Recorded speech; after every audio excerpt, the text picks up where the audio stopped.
Who? Afion Crockett. Is he pretty dope? Yeah, he was dope. He was a good comic. I'm a big fan of him. Watch him on The Haunted House, Wildin' Out. He also hosted the reunion for the Martin on BET Plus. Ah, okay. That sounds like he's a kind of a big deal. Yeah, he's getting there. Yeah, 1.5 million followers on Instagram. Yeah, wow. He's there. Yeah, he's there. Yeah. Honestly, He's there. So we got 2 more shows tonight, 7 and 9:45 tonight. Oh wow. How you feeling right now, man? I'm tired. I could tell. You look a little tired. Thank you for doing this. Oh man. yeah, I'm happy. I was about to call out. Yeah, I feel you, bro. I understand, man. Like, man, thanks for pushing through. Bro. I know you got a lot going on, man. Yeah. So, we appreciate it. No, thank you for inviting me. I had to, man. Yeah, no doubt. Definitely had to. How's the music volume compared to the voices? Should I lower it a little bit or? No, I think it's we're pretty good. Yeah. All right, cool. Yeah, I heard, or I saw that you had posted like on Instagram that you love when you get a cold crowd. Oh yeah. When first you walk into it, because you're going to a crowd that don't know who you are. Like they know who's on the kiosk. They see the posters. They see the flyers. They're going for that person. Once you go into a cold crowd and you're able to win them over, it's the best feeling. Like, oh my God, this dude's hilarious. Where are you from? Oh, I'm a Tampa native. Oh, we got funny people in Tampa? It's like, yeah, we do, man. Jesus Christ. But you'll spend $50 to see him, but I charge $5. There's a difference. So I get it. Maybe that's where we're going wrong. Is just start charging $50, right? And people will just go to you. He's got to be good. It's $50. He's got to be good. So true, man. It's just like anything. Put a value on yourself, and people will pay it. I'm happy you said that. I was talking to my homeboy about value. That is like, what's that going on? Like the Mandarin effect or whatever it's called. So I don't know. It's like I'll shut up. Never mind. No, you're probably onto something. I'm not quite sure what the Mandarin effect is, but I had the same conversation with a homeboy about that. I don't know. I almost called it the Mandalorian effect. That's not right. No, that's definitely not right. Mandela effect. There it is. Yes. Whew. That was gonna drive me nuts. so it's the Mandela effect. Yeah. Mandela. okay. I butchered that word. I don't It's know. all What did I good. say? Mandela? What did I say? Mandarin. That's an orange. Yo, It's the orange effect. That damn orange. Talking about Chinese food, huh? Get you every time. Fucking orange. That's awesome. Man. Yeah, I was telling them a couple weeks ago at my men's group, they were talking about like a bottle of water. Mm-hmm. And he's like, you put that bottle of water with 40 other bottles of water, it's like what, like 10 cents? It's like $4 for a 40 pack of water. But you take that water outside of that case and you put it, for sale on the street or something. It's like the people charge like $1 for that water. Then you take that same water and you bring it to an event. Now that same water is $3. Ooh. Then you bring it on an airplane and it's like $6. You put it in a hotel, it's like $9 for that same bottle of water. So it's like when you change the atmosphere, you become more valuable. Like you might not be valuable to where you are at that point in life to the people around you, but you change the atmosphere, you get outside of those people, you go to the next level, other people start to value you. Ooh. That's deep that you said that. That is funny you said that. This must be a divine intervention. Like I'm supposed to be here today. This is confirmation, bro. Yeah, I'm about to get goosebumps, dog. Like I had a conversation with my homeboy. Well, hold up, bro. Like, hold up. Let's get back to that conversation with your homeboy. Let's go into that. We were talking about value because last night's show was the same night when I went on my Facebook. It was a memory of me doing a guest spot for Tommy Davidson. Oh, nice. I was caught off guard because his opener was stuck in the elevator. So the host, I knew the host, but I just came out to just watch and chill. The host pointed at me. He's like, I'm going to bring you up. I said, no, you're not, because I'm not on the bill. He's like, no, we need to waste time because he's stuck in the elevator. I was like, all right, man, whatever. So she brings me up, and I was at that moment. It was like a moment where everything was aligned correctly. Like the stars was aligned, and everything just was a right, perfect moment. Got on stage, and I killed. Now, his opener saw me. He was caught off guard, like, "Oh, where you came from?" I was like, "I don't know." He got threatened real He got scared. So Tommy Davidson came down after he saw my performance. His openers on stage. He said, "Can I curse real quick? What's the rating for the show?" Yeah, absolutely, man. Okay. That's what he said. That's what he said. True story. Yeah, He do whatever you want. Yeah. He said, "Nigga, you are hilarious. Stay for the second show. You're doing more time. I'm taking time for my opener and give it to you." Oh, Holy crap. All right, cool. That moment, what happened, what was yesterday? July? yesterday was 8th. July 8th was the same year I opened for Tommy Davidson, and it was at that same moment I felt like my value changed. Because I'm hosting, right? He has an opener, Avion, his Norman Mixon, really funny dude. But I felt in my spirit that the Tampa Improv in general is my value is done here. Okay. Because I'm doing almost 35 to 45 minutes of material outside of the improv. I'm doing shows in Kansas City, Texas. I'm doing shows in New York, man. right? But I'm doing more time. But when I'm back home, it's like you just get 7 minutes on stage. I was like, oh, that's man. ridiculous. Yeah. And that's when I told my homeboss, I think my value has to change. Yeah. Because everybody around the comedy club scene's like, no, you should be headline, bro. Like, For real, bro. you are a master on stage. There you go. Bro, I'm gonna tell you, this guy, man, he is like hilarious. Like, and when he says divine appointment, this is a divine appointment because the story that goes into me finding out about this guy is it's very godly, bro. Like that's what. So God kind of brought this together. You know, I'm on my walk, and everything that I've done, you know, has kind of led me in that direction with my spirit. But I got invited to, it was called Encounter Worship Center. Yes, correct. And they were doing a clean comedy show at a church. I had never seen this. I'm like, okay, this is great. You know, like, and this guy named Darrell, which we're gonna bring him on July 23rd. Okay. He was hosting it, and he was hilarious, man. I mean, every one of you guys were hilarious. And me and my older sister Jennifer went, who we've had on here before, and a lady named Natalie Nicole invited us, and Jacoby was. Oh, by the way, how do you say your last name? Bruton? Yes, correct, Bruton. Okay, This is Jacoby Bruton, and man, I mean, this guy, I really feel, you know, we're sitting by, you know, a superstar right now. Because, I mean, this is just the beginning, you know, Speaking like just the things I've seen, you know, and so it really interesting. I'll make it quick and I'll bring it all together. He has this great show. He comes on, he has this great show. And I mean, honestly, I kind of felt bad. I want to apologize for this. I'm glad you're here. He said something, and he started like going in a different direction toward the end of his show. And he said something, and I can't remember exactly what you said, but I hit one of these, ha! And I was the only one that laughed. And I look around, and my older sister Jennifer, she goes, no, he's serious right now.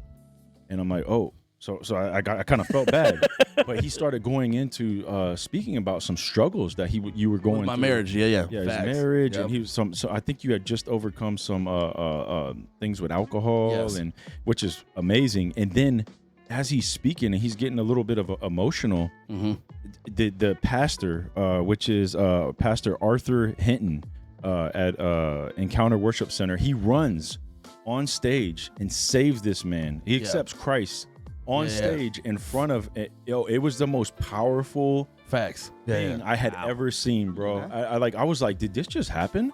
Like, me and my sister, we still talk about it, and Natalie, and it's just, oh my goodness, man. But so that's kind of how this started.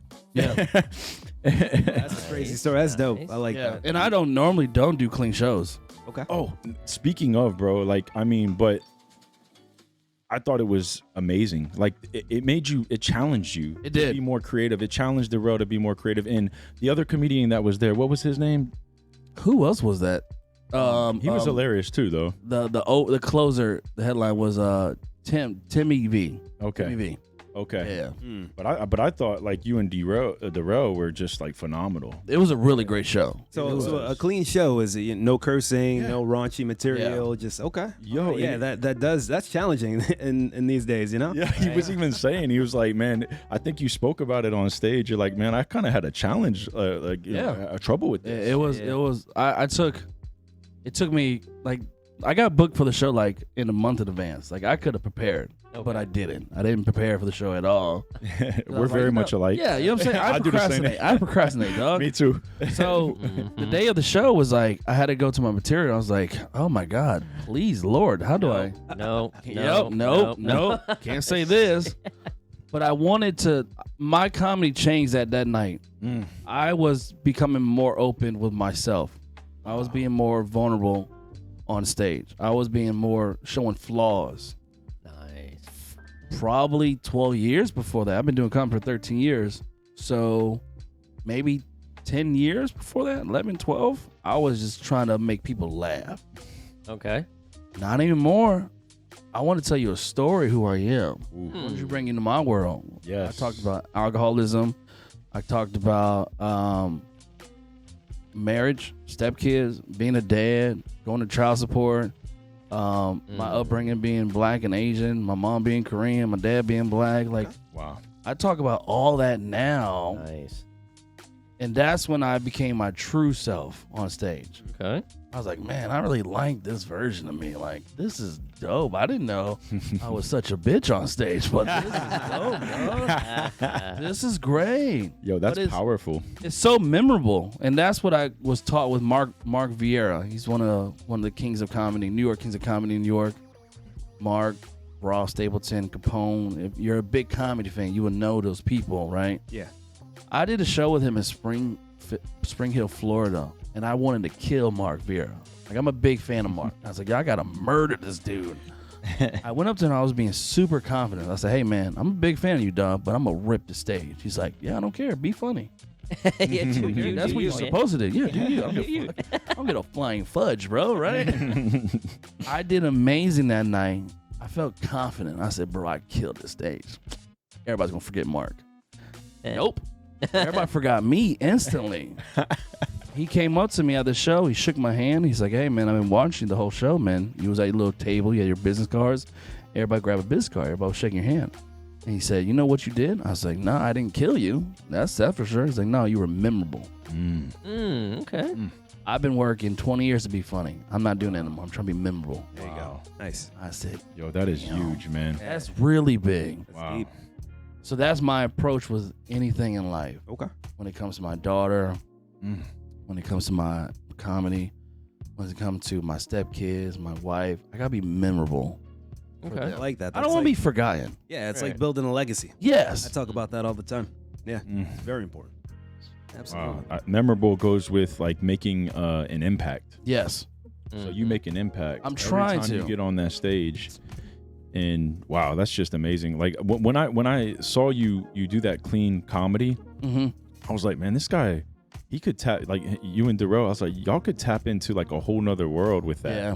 Like you should like, you know, try to do more of that, you know? And like, I mean, that would be, I mean, I know it doesn't, Yeah. that's the tricky part. It's a challenge, but it's doable. I mean, once you just being honest with yourself on stage, Yeah. you know, You could be like trendsetters though, and get other, and then, you know, other comedians would start, you know, Facts. doing clean comedy Absolutely. and stuff like Absolutely. that. But it would be really challenging. But I think you would get better at it. You know, I mean, you're already really good at it, but it Yeah. would just come. It would flow easier. it was thoughts such and it was such the a material. weird feeling to see him at the Tim Improv. Oh, 'Cause you made I didn't tell that part. Yeah, so it was. He walked up. I think I told y'all in the kitchen. He walked up. He's like, "Hey, man, you remember me?" I was like, "Nah, I don't remember you at all, dog." He's like, "I saw Sorry. you. You did a clean show at church." I said, "Oh yeah, you know how you gotta pretend like, yeah. How you doing, man?" Yeah, right. But when I was on stage, all I thought was him Okay. because I made such an impact on him on a clean show. Mm-hmm. Now you at a comedy club. You're at the Tampa Improv. This is where no holds barred. Right. Yep. That made me nervous. Out of Oh, sorry, bro. 300 people. Sorry, man. He made me nervous. Oh wow. It's like performing in front of Jesus Christ. Right? I don't want to mess up in front of Jesus. Not at all. Not at all. That's But it was such a really great show. It was. I just thought about him the whole time. Yeah, like, dude, you know, that's you don't wanna- incredible. You don't want to embarrass your dad. You know what I'm saying? Yo, that is hilarious, man. Yeah, like I had got invited to this show that actually one of my ex-girlfriends she had reached out to me, and I guess the headliner that night. Who was Antoine Scott. Antoine Scott, which he was hilarious as well. Mm-hmm. But as soon as I walk in the door, and they open the doors and they allow us to go in, like Jacoby is like sitting there, like right as soon as the doors open, I see him, and I'm like, oh man! And immediately it hit me. I'm like, he's probably opening up for this guy, Antoine Scott. So I walked over to him and you know, and I said, actually, like what I said was, I was like, you probably don't remember me, man, but I saw you get saved on stage a couple months ago. You're like, I don't remember you, but yeah. He's like, that was a really, impactful moment for me. And then he took me over and he introduced me to his wife, which what he was speaking about at that show. You know, what he was going through these troubles, and man, it was just like, man, I was just like, man, I was grateful. I was like, this is dope. This is the way it came together, and then I was like, man, we need to do something together. I don't know if that time we were doing the podcast, we might have been. When was that show? Ooh, I know it was earlier this year. Yeah. But either way, we started this in what, March? Yeah. Oh, man, and you know, the way that this started too was, you know, he was. We were talking in the kitchen at his Super Bowl party. Okay. And I asked him what's on his heart, and he said, "Man, he always wanted to do a podcast." So I was like, wow. I was like, "What's stopping you?" So now how many? We got like 35, 40 episodes, and we still got like. We were at 34. So we have 34 episodes, and we probably have so many more episodes we haven't even released. We got a lot of content that we need to edit, much content put out there. Yeah, it's crazy how much footage we have left to put out there. Yeah. Wow, that's a lot. And we're still recording. I mean, we're recording right now. You know. Yeah. I say we just got a great backlog content for months. Of footage. It's crazy. Gosh. It's crazy. But and then speaking of that, like now we're working on John, because like I'm trying to figure out what it is that, because like my whole goal is to, like, for us as men to walk in purpose. Ooh. You know, and what is our how do you find your purpose? And you use your gifts, your natural gifts, to walk in purpose, and then through that you get your finances together. See, as men, when we were younger, we've been doing things all wrong. Yeah. You know what I'm saying? Like, so I'm just now figuring this stuff out as I've gotten older. Like, I worked really hard, you know, for years to get to where I'm at, but you know, in the worldly manner. But John is really witty, and to me, like, and Chris, everybody around us, man, he's really funny. And I was like, bro, you should take a shot at comedy, man. Ooh. You know? And I'm gonna slay you today. Be careful. Yo, that's what's up, man. That's my but first. yeah, he just naturally, you know, has these like little one-liners and these comebacks, and I'm like, man, if you tapped into that, you know, why you never started? Doing the rat race, right? Like just working a job that I probably should have left a long time ago. Yeah. It was comfortable.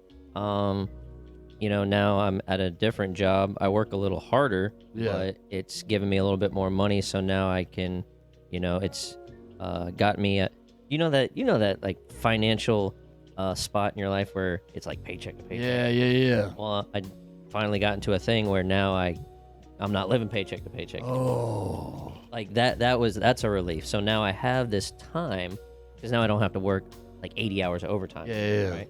So now I'm in a spot now where I can enjoy life a little better now. Oh my God. So that was a roundabout way of why didn't I ever get started? Well, that was one of them, was, you know, I didn't take the steps to get myself financially whatever. So now what's stopping me? I don't know. I don't even know what to do or how to do it, or we could sign you up in open mic at a Tampa Improv or any open mic in Tampa area. I'll start at side splitters. It seems a little less. It's not as bad, not as nerve wracking. You just gotta jump on. That's it. Once you jump on, you try the first time. It's just, I guess, getting rid of that fear. Right. That's all it is, right? And you're thinking to yourself, how do I make a crowd of people that don't know me, don't know anything about me, laugh? Right? Yeah, that would be crazy. That's my mindset every time I'm on stage. Like they don't know me. They don't know who I am. But once I get on that stage and I get that first laugh, oh my God, it's better than any type of drug. Right. I'm addicted to it. Oh, I bet that. I have to tell my wife every week, I gotta go to a comedy club. I'll spend time with you and the kids, and we do all this family blah blah blah stuff. But I can eat every once a week. I need to be at the comedy club. Okay. And that's the whole agreement. Like, you spend time with us, you devote your time with you and the kids and all that. I'll give you a weekend to go do comedy. I was like, all right, bet. I'm that hard. Right? Easy enough. Yeah, great deal right there. Thanks, babe. Love you. You know what I'm saying? Yo, that's awesome though. So she really obviously supports what you're doing. No. Not at all. No, it's a challenge. Really? I make it sound like Really? Yeah, it's Okay. She never dated someone that in the entertainment. You know, her Yeah. past relation was a guy that was working 9 to 5 as a mailman. So Okay. she was used to seeing. That's what I used to be. Yeah, Really? he's, Postal I'm service, retired right? now, but I used to be a mailman. So that's what her ex-husband was. But he was trained to be a boxer, but he never excelled. Like, he wasn't good, right? Not Right. no offense. I'm just saying you were trash. Anyways, being honest, so he was not good. So she's used to not seeing that limelight, right? Okay. You know, he never won a match. She's like, you're not good. Just give up. No, you got to keep pushing through. No, he was trash. Like, you just, hey, go back to your regular job. You were good in that. Don't do that, right? So she's used to that. Now she's married to someone that's actually been doing it for 10 plus years, knows some big names, been on road with big names. It's night and day. She's not used to me not being home for a weekend. Okay. She's not used to me picking up. I got to go out on a Wednesday night. I got to head to Dallas. She's not used to that. So that was the beginning struggle. Caused a lot of arguments, a lot of fights. I mean, there was times I print out divorce paper. Ready. Really? Yeah, I was like, yo, you sign your name, man. We can get this squared away. You ain't got to argue no more. Wow. But when I marry her, life got on track for me. There you go. Does that make sense? 100%. Like, life was everything that I was working hard for, being single, took 10 times longer. But when I got married, everything flowed. Mm-hmm. Things came to my lap. Opportunities came out of nowhere. And I was like, man, they were not happy if I was still banging 10 chicks at night and me being single. When I got married, it just fell in my lap. And I tell my wife that all the time, like, when I marry you, life got better. Yeah. I don't know why. Well, it's interesting you said that, and I think, David, we talked about something like that recently. About it's because of you put yourself in a certain position to receive those things. Okay. When you're out there dating 10 chicks at once, you're not, you have late nights, you're drinking, you're out partying, and so your days are affected by your actions, and you're not in a position to receive all those good things that are being sent to you otherwise. And when you got married, you put yourself in that position to get all those things, to receive them. You know what I'm saying? I think. Hey guys, thanks for tuning in. You can catch all of our episodes on YouTube and Spotify at Better Gents Podcast, and follow us on Instagram, TikTok, and Twitter at Better Gents Pod. Thank you and take care.